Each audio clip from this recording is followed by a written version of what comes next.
Salut, c'est Nacha pour Club Tissu et aujourd'hui, je vous ai préparé une nouvelle vidéo pour vous parler de nos 5 collections de lin chouchou et pour vous aider à faire votre choix selon votre projet. Mais avant d'aller plus loin, n'oubliez pas d'aller vous abonner à notre chaîne YouTube. C'est vraiment important, ça nous démontre que vous aimez le contenu qu'on fait pour vous et ça nous motive à vous en faire plus pour que vous puissiez vous améliorer en couture.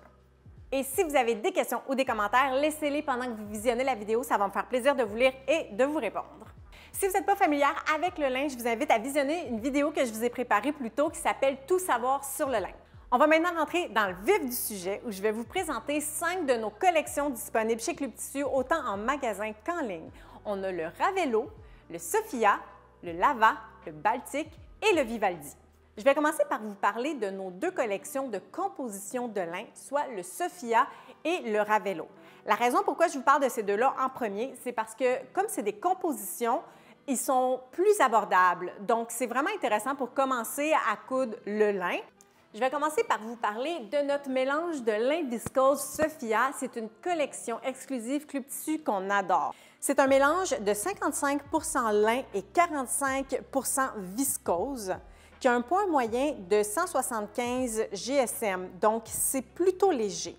Et lui, ce qui en fait sa particularité principale, c'est justement son ajout de viscose qui va en faire un tissu moins froissant et plus facile d'entretien qu'une fibre 100% en lin. Ça va aussi le rendre plus fluide. Donc, le Sophia, c'est notre collection de lin, justement, la plus fluide, la plus souple. Puis ça, c'est vraiment la viscose qui va donner cet effet-là. Donc, si pour votre projet, vous cherchez un tissu fluide ou quelque chose qui froisse moins, le lin Sophia, ça va être vraiment le meilleur choix pour vous. Notre deuxième lin qui est composé de lin et d'une autre fibre, c'est notre Ravello, qui est un mélange de lin et de coton. C'est un mélange de 55 de lin, 45 de coton, ce qui en fait un tissu 100% en fibre naturelle, contrairement au Sophia. Avec son poids de 190 GSM, il est un peu plus lourd que Sophia, mais quand même plutôt léger à moyen. Donc, si on compare le Ravello au Sophia, c'est un tissu qui va être plus cassant, plus froissant, mais ça ne fait pas de lui un tissu qui est moins charmant. Il est vraiment juste différent. Je pense que je suis en train d'écrire un poème. Si vous voulez un tissu qui est en fibre 100% naturelle, qui est abordable et qui a un beau fini intéressant, alors c'est vraiment le Ravello qu'il vous faut. Ce qui différencie vraiment le Ravello des autres collections, c'est qu'il est teint avec 2 fils de couleurs différentes qui donnent un effet chambré. C'est vraiment un fini super intéressant. On va l'utiliser pour un patron qui va demander un tissu non extensible avec un poids moyen et un tombé semi-cassant. On va l'utiliser pour faire des pantalons, encore là, des chemises, des robes, même des petits chapeaux pour enfants, tiens. Je vais maintenant vous parler de nos 3 collections qui sont faites en 100% lin, le Baltic, le Lava et le Vivaldi. Rapidement, la principale différence entre ces 3 collections de lin-là, c'est surtout le poids. Donc, on va avoir le Baltic qui va faire 150 GSM, qui est de poids léger. Ensuite, on va avoir le poids qui est plutôt moyen, qui va être le Lava avec 180 GSM.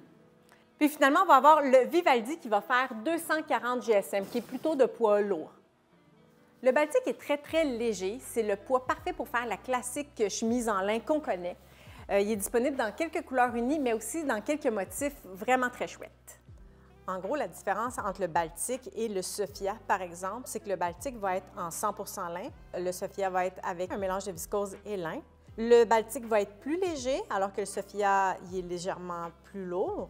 Et le Baltic est plus cassant, alors que le Sophia est plus souple, plus fluide. Ensuite, on a le Lava. Celui-là, c'est le entre-deux poids, celui qui est plus de poids moyen.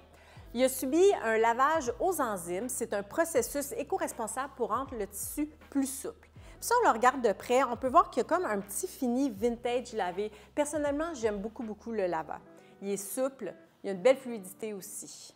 Avec celui-là, on peut faire par exemple des pantalons qui sont légers, encore là, des robes, des chemises.